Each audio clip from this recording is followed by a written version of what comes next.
Oke, assalamualaikum warahmatullahi wabarakatuh. Di sini kami dari kelompok 5 yang beranggotakan saya sendiri Hamid Syarifuddin dengan NIM akhir 43. Kemudian ada Cindy Aulia yang memiliki NIM akhir 40. Kemudian ada Salma Maulida yang berakhiran NIM 06. Kemudian ada Fadil Ramadan yang berakhiran NIM 38. Dan juga Ahmad Asa yang berakhiran NIM 04. Di sini kami akan membahas tentang kewirausahaan dan ekonomi kerakyatan.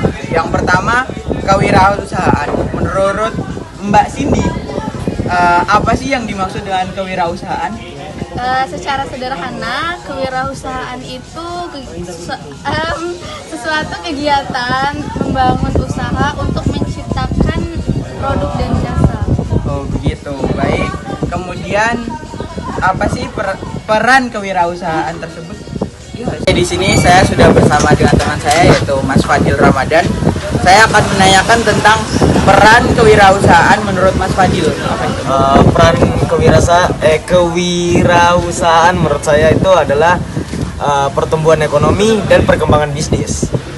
Terus untuk meningkatkan daya beli masyarakat dan kemakmuran.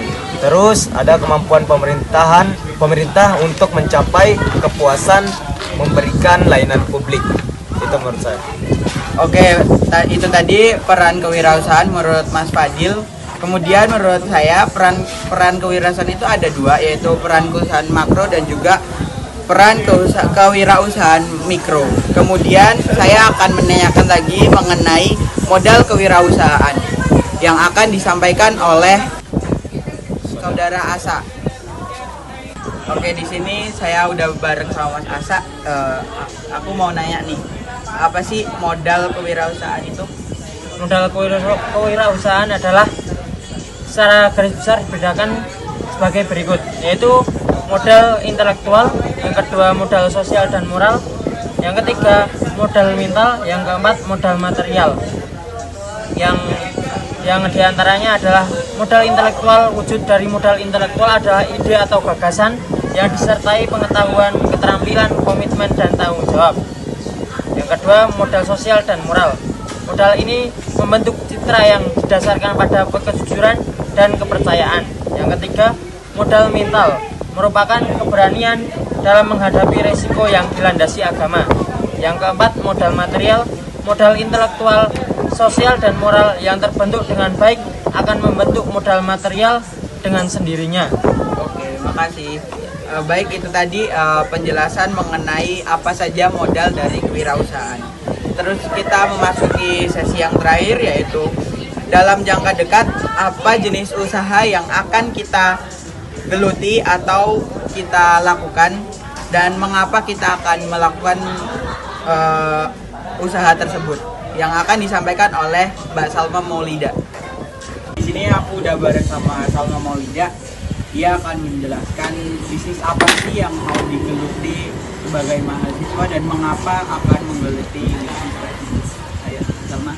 Oke, jadi di sini saya punya pemikiran bahwa kami itu bakal mengadakan yang namanya bisnis tentang makanan. Nah, makanan seperti itu apa itu? ya makanan itu jadi kita pakai metode PO dulu. Kenapa kita pakai metode PO dulu? Itu biar kita tuh nggak mengalami yang namanya kerugian gitu. Terus kita juga tuh kenapa kita memilih metode ini juga itu karena pertama kita tuh nggak membutuhkan banyak biaya gitu. Terus kita juga nggak memerlukan tempat yang untuk kita ngecamp dan lain sebagainya. Jadi itu menurut aku udah worth it buat kita berjualan sebagai mahasiswa. Oh, berarti itu juga bisa untuk meminimalisir budget Ya, dengan budget mahasiswa yang bisa dikatakan cukup pas-pasan. Itu mungkin bisa menjadi solusi alternatif buat bisnis mahasiswa. Oke, mungkin cukup sekian dari penjelasan dari kelompok kami. Ada kurang lebihnya mohon maaf. Wassalamualaikum warahmatullahi wabarakatuh.